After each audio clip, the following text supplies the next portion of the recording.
Talking about common good, Wuhan virus vaccines are supposed to be a global public good. But what happens when a vaccine manufacturer starts bullying? Governments are silenced, supplies are halted, and profits take precedence over saving lives. I'm not describing a hypothetical situation here. I am describing what Pfizer is doing. The American pharma giant, it is doing all of this. It is bullying countries to submit to its demands. We first reported about this back in February this year. While countries like India are sending free vaccines to poorer nations, there are companies like Pfizer which are bullying governments. Pfizer asked to be compensated for the cost of any future lawsuits. Pfizer wanted Argentina to put, and listen to this, put its bank reserves, its military bases and its embassy buildings at stake as collateral. These are Pfizer's demands. Look at this. Number one, Brazil waives the sovereignty of its assets abroad in favor of Pfizer. That the rules of the land be not applied on Pfizer. Number three, that Brazil take into consideration a delay in delivery. Number four, that Pfizer is not penalized for a delay in delivery. And number five, in case of any side effects, Pfizer be exempted from all civil liability. 8 months have passed since we reported this. Pfizer has not changed. It is still putting profits above public health. It is still forcing governments to bend to its will. An advocacy group has thrown up more details of what Pfizer does. It has accessed some confidential contracts of Pfizer. And we have a copy. These contracts are with 9 countries and blocks, and the details are shocking. Desperate countries are being forced to make humiliating concessions to Pfizer. We went through the entire report. We found 6 very important points worth highlighting.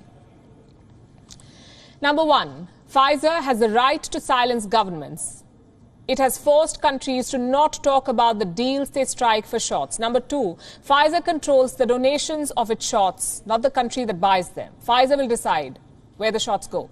Number three, Pfizer has secured an intellectual property waiver for itself, and this clause is particularly disturbing. If Pfizer is accused of intellectual property theft, governments will pay, not the company. Number four, if there are disputes, private arbitrators and not public courts will decide on them. Number five, Pfizer can go after state assets to secure its compensation. And number six, Pfizer calls the shots on all key decisions. It decides delivery timelines and more. These are very serious revelations. I'll give you some more details. Number one, Pfizer is silencing governments. How? Through contracts. These airtight contracts are at the center of everything. They can silence governments in ways you can't even imagine. Look at what happened in Brazil. Pfizer agreed to supply its Wuhan virus vaccines to Brazil. And it sneaked in this clause in the agreement to force Brazil to not share any specifics about its deal with Pfizer. Let me read it out for you. This is what it says. The Brazilian government is prohibited from making any public announcement concerning the existence, subject matter, or terms of the agreement, or commenting on its relationship with Pfizer without the prior written consent of the company. In other words, Brazil cannot talk about the Pfizer deal until it gets an approval from Pfizer in writing. This basically is a private company muzzling a government. And that's not all. Pfizer also gets to decide who will get the shot. Suppose someone wants to donate Pfizer shots to Brazil. Can they do it? They cannot. The Pfizer agreement restricts Brazil from accepting donations. No one can donate Pfizer vaccines to this country. They cannot use the Pfizer shot until they buy it. What happens if Brazil does not comply with these rules? The consequences will be serious. Let me quote from the report again. If Brazil were to accept donated doses without Pfizer's permission, it would be considered an uncurable material breach of their agreement, allowing Pfizer to immediately terminate the agreement. Upon termination, Brazil would be required to pay the full price for any remaining contracted doses. So Brazil will have to cough up the entire payment, and Pfizer won't even have to supply the full consignment of Wuhan virus shots. What happens if someone accuses Pfizer of stealing its vaccine technology, of intellectual property theft? The government will be forced to defend Pfizer. It's unbelievable. We had to read this twice to let it sink in. And guess what? At least 4 countries have been forced to protect Pfizer's patent. Meaning these governments are defending Pfizer for intellectual property theft, while the company is free to use anyone's intellectual property as it pleases.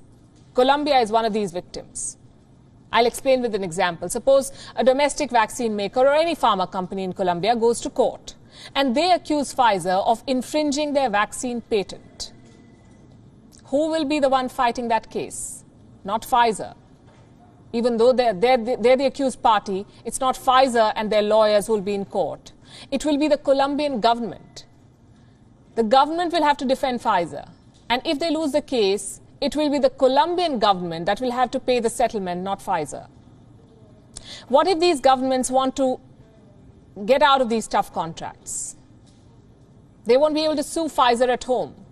The matter will go to a secret panel of 3 private arbitrators in New York. Pfizer will be tried as per New York law and not the laws of the land where it sells vaccines.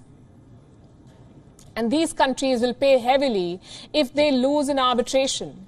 Pfizer can ask a government to shift control of state assets to compensate for losses. What kind of assets are we talking about here? Practically anything that a sovereign government owns. Foreign bank accounts, foreign investments, commercial property, state-owned airlines, even oil companies. Pfizer can take over any or all of these from a government. Basically, everything happens on Pfizer terms once a country decides to buy its vaccine. Even the delivery of shots is decided by the company. In Brazil, in Albania, in Colombia, Pfizer gets to decide the delivery timetable for vaccines, and the countries will have to agree to whatever they're given, whenever they're given. Pfizer, of course, gets to decide the price. It sets the delivery timelines. It accepts accountability for nothing. And in case someone sues the company, it's the government that foots the bill for the damages, not Pfizer. There is no other way to describe Pfizer's business practices. This is vaccine terrorism. WION is now available in your country. Download the app now and get all the news.